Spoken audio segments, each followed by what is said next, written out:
Sipag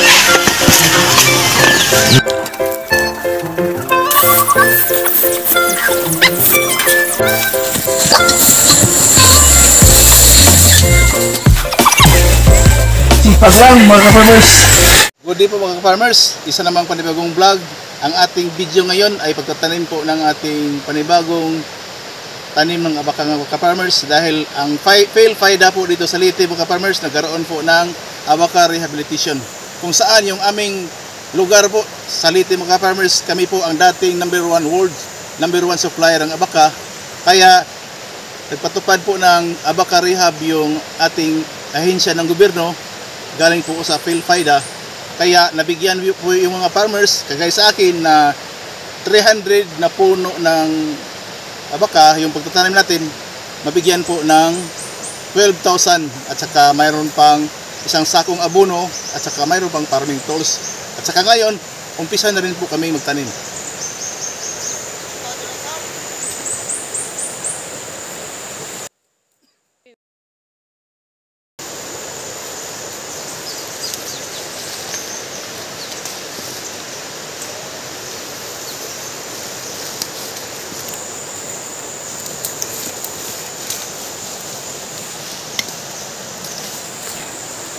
Tinitingnan ko po yung sitwasyon mga ka-farmers at saka yung lugar para matansa natin yung area at saka yung ating tamang lisensya na pagtatanim po ng abaka mga ka-farmers 2.5, lalong-lalo na sa mga mayroon pong mga puno ng niyog at saka sa taas mayroon na rin naglilinis para hindi po mahirapan yung ating pagtatanim po ng abaka. Itong abaka na ito, treated na po with fungicide. Yung kakulangan na ngayon, yung tamang sukat sa pagtatanim.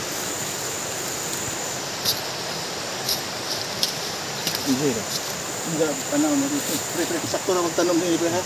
Mag-aanak ito, pre. Anak, hindi pa naman. Buha kalig niya. Yan po ang aming tamang pagsukat mga ka-farmers.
Ito ka-farmers, kararating pala ng aming evaluator mula sa PhilFIDA. Siya po ang nakakuha po ng kontrata galing po sa PhilFIDA. Siya po ang mag-evaluate po ng pagtatanim ng abaka at saka para validated po yung pagtatanim na yung dala niyang cellphone naka-GPS na po.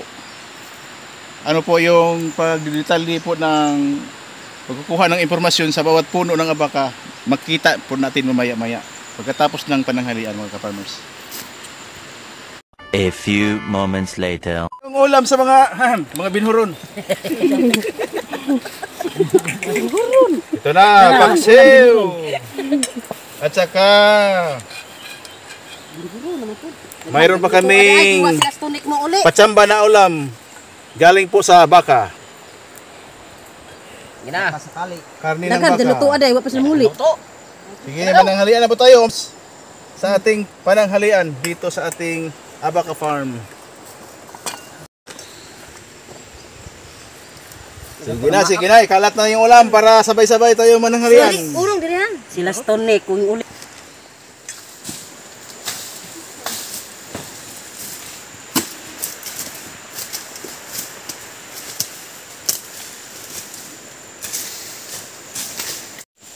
Sa picture? Di maklaho. Ka-farmers, umpisa na po yung evaluator na nag-evaluate po sa aking tanim na abaka para po evaluated at saka calculated, may evaluation po na para po naging totoo po yung pagtatanim ng abaka. Ito na rin po yung evaluator. Yan. Ano ka-farmers, para sa tandaan po sa inyo, naka GPS po lahat. Bawat puno naka GPS at saka number by number yung pag-ano po ito. Kita po natin yung mga ibang mga workers. Pwede na masunod.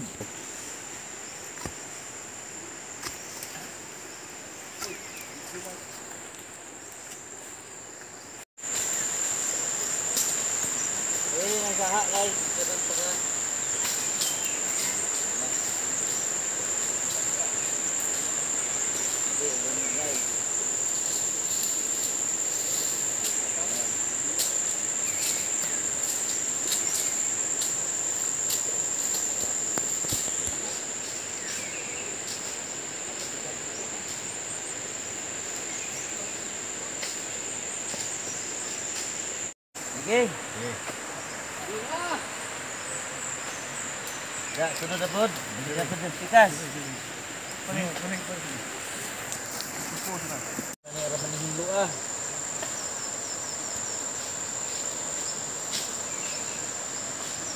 Last na picture.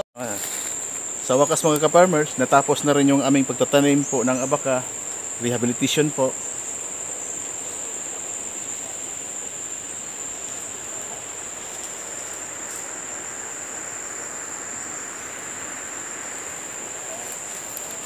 Dahil po sa kanilang pagtatrabaho dito sa aking farm mga ka-farmers. At saka magkaroon din kami ng pictorial.